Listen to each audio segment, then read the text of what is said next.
Bom, e assim chegamos, né, na última parte da nossa aula, que é a discussão sobre autocuidado e cuidado da equipe. E qual que é a importância? Né?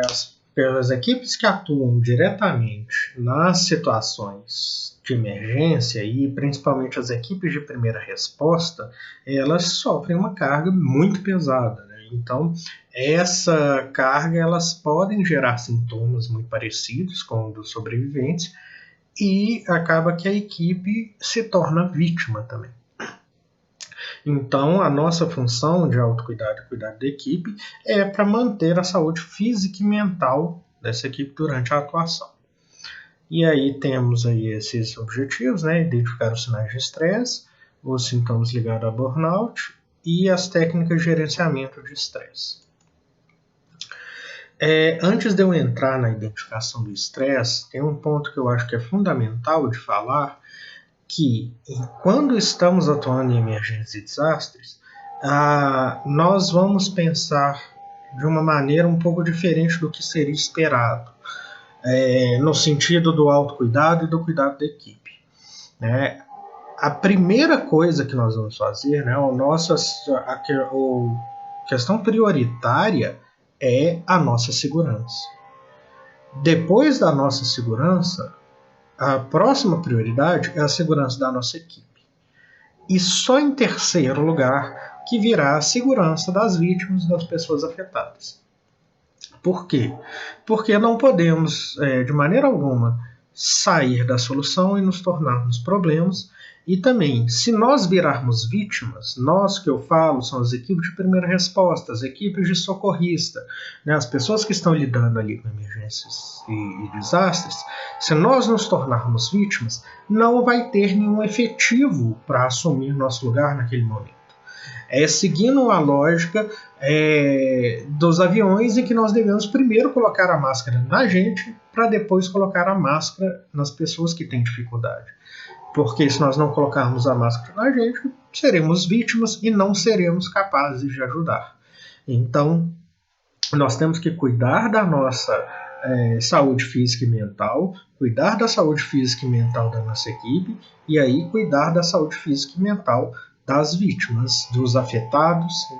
Então, é um ponto importante de frisar, né?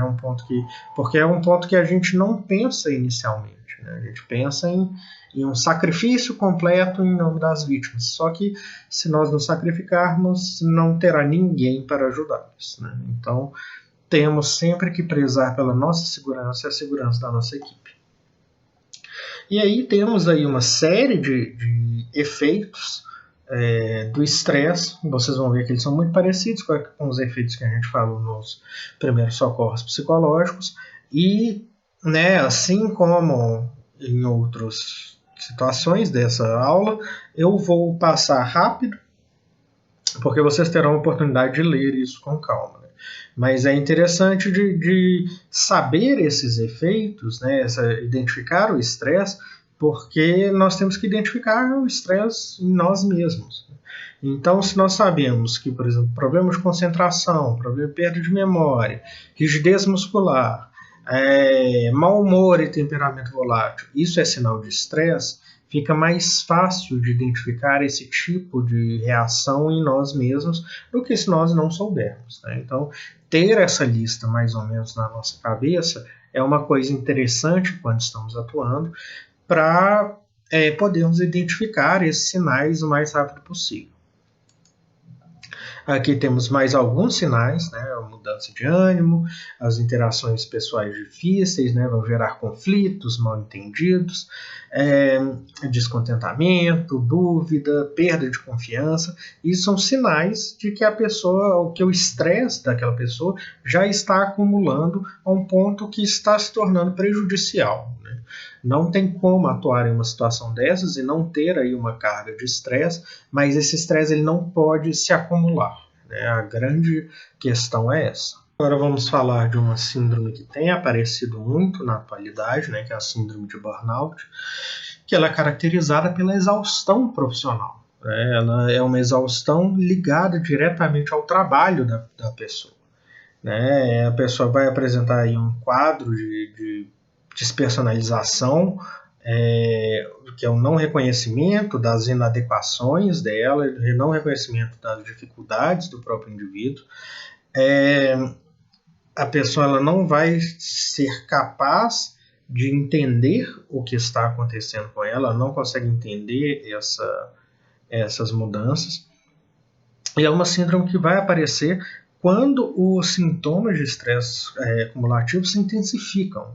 Então, todo aquele estresse acumulado que nós estávamos falando anteriormente, ele vai aumentando até que se caracteriza a síndrome de burnout, que é um esgotamento completo da pessoa. E a pessoa não é capaz mais de realizar esse trabalho. Aqui temos alguns sintomas, o distúrbio de sono, procrastinação, fadiga, cinismo, atraso, dificuldade de experimentar felicidade, pessimismo. São vários sintomas em que a gente vê que alguns deles nós já falamos sobre. Mas agora a diferença é que aqui são sintomas muito relacionados ao trabalho da pessoa. Então é o estresse no ambiente de trabalho que vai levar ao aparecimento desses sintomas e à caracterização da síndrome.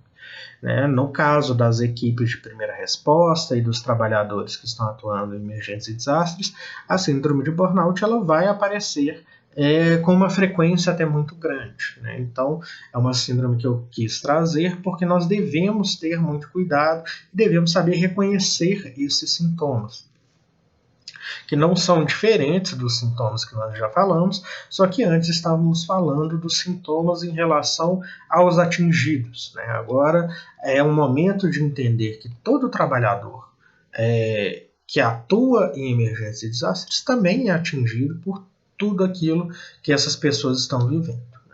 Então, temos que tomar cuidado conosco e tomar cuidado com a equipe, isso eu vou falar várias e várias vezes, porque a chance dessas pessoas que estão trabalhando, elas acabarem adoecendo é muito grande.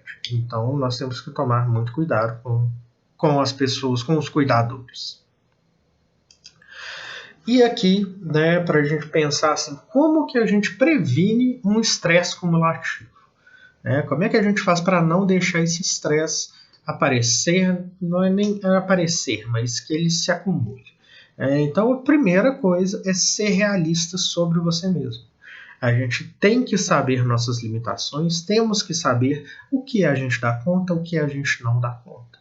Então, é importante conhecermos nossos limites, nossas capacidades e nossa capacidade de enfrentamento de estresse. E, inclusive, saber que esse limite ele varia de situação para situação. Se não estamos bem em um momento, nosso limite diminuiu.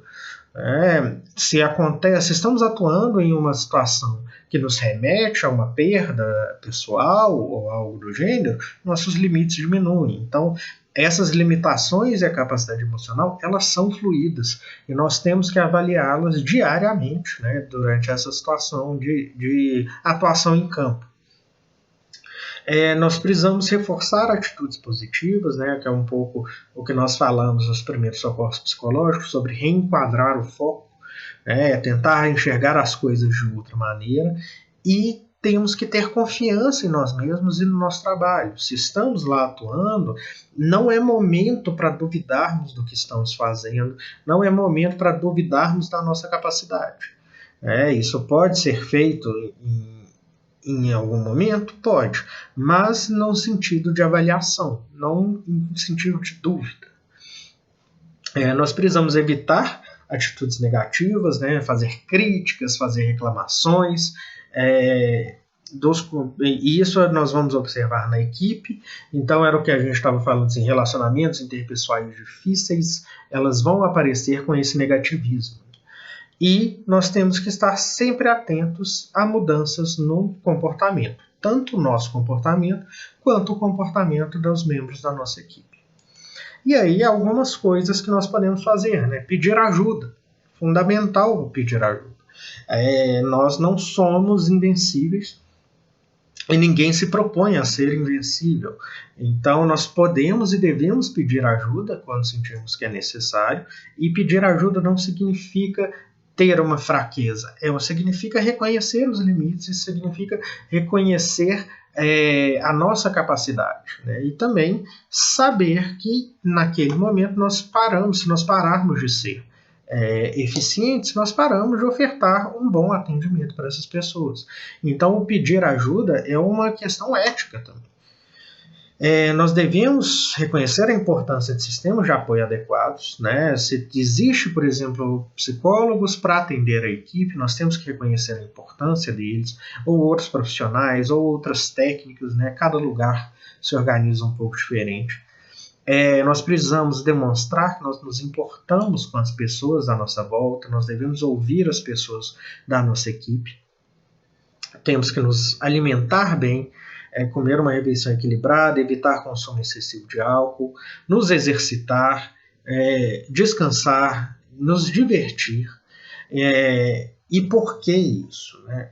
Quando estamos em uma situação de emergência e desastre, temos uma tendência a nos afastar disso, como se fosse uma certa punição, né? É possível se deparar com pensamentos de se eles não têm o que comer, eu também não vou comer. Ou se eles não têm onde dormir, eu também não vou dormir. Se eles estão o tempo todo preocupados com o desastre, eu também estarei. Só que nós não somos essas pessoas afetadas e nós não podemos nos igualar dessa maneira, porque eles estão numa posição de necessitar de ajuda. Nós temos que estar numa posição de ofertar ajuda. Então nós temos que nos preservar. É fundamental que nós tenhamos esse discernimento e de saber que nós temos que manter uma certa rotina, manter uma certa normalidade na nossa vida. Então os exercícios, o descanso, a alimentação, o lazer, eles vão ser a nossa ancoragem, vão ser o que vai nos dar forças para conseguir lidar com tudo isso. Por isso que é muito importante fazermos isso, né? E fundamental que quando reconhecemos um sinal de estresse acumulado em nós ou em nossa equipe, que nós possamos agir, né? Que nós possamos abordar a pessoa, que nós possamos nos retirar de campo, para que não nos tornemos mais uma vítima. Bom, gente, né, com essa breve explicação sobre os autocuidados, ela foi breve, mas é um ponto fundamental da nossa atuação, nós encerramos aqui nossa aula, né, eu espero que seja proveitoso para todos vocês e que nós possamos nos comunicar, né, para debater o tema com maior profundidade, né. Eu espero que vocês tenham gostado, né, eu achei muito interessante essa nova experiência e, né, gravarei outras aulas e outros vídeos para que a gente possa conversar sobre assuntos diversos. É isso aí, um abraço para todos vocês.